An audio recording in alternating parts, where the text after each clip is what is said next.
Speċjalisti prospettivi tal-mediċina jistgħu jagħmlu pass importanti fil-karriera tagħhom f'pajjiżna grazzi għal ftehim bejn il-Federazzjoni tal-Kolleġġi Rjali tat-Tobba fl-Ingilterra, l-Università ta' Malta u l-Ministeru għas-Saħħa li kien iffirmat il-ġimgħa fil-għaxija.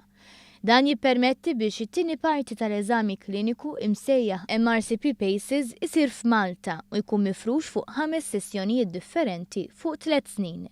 Il-Professur Stephen Montfort, dekan tal-Fakultà tal-Mediċina, se jkun responsabbli mill-eżamijiet għal dawn il-5 snin li ġejjin. Huwa eżami li huwa il-benchmark fejn tabib żgħir jibda jispeċjalizza biex eventwalment jilħaq speċjalist, imma basically hemmhekk inti ħatkun taf li laħaq ċerta standard. Ġi meta inti tkun ilek tabib tal-inqas 3-4 snin biex tkompli tavanzar ikollok dal-eżami. Dan l-eżami se jsir darbtejn fis-sena f'Malta u Montfort spjega għalfejn għall-qasam mediku lokali dan għandu sinifikat qawwi. Ħaġa l-ikbar vantaġġ huwa li t-tobba l-iżżar li qed jispeċjalizzaw qed jagħmlu f'ambjent li huwa familjari imma xorta jiġu eżaminati minn eżaminaturi Ingliżi ma' eżaminaturi Maltin. Ġanki aħna bħala eżaminaturi qed nieħdu ċerta esperjenza.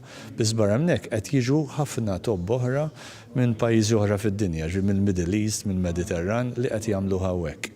U dan ovvjament huwa riklam għal medical school tagħna. Il-Ministru għas-Saħħa Chris Fearn qal li l-Federazzjoni għandha reputazzjoni tajba fil-qasam mediku dinji u jissarat opportunità unika fi gżiritna.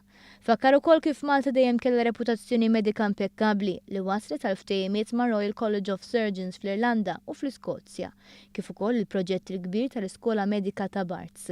Kollha proġetti jew ftehimiet li qed jollu isem Malta fuq il-mappa medika dinjija.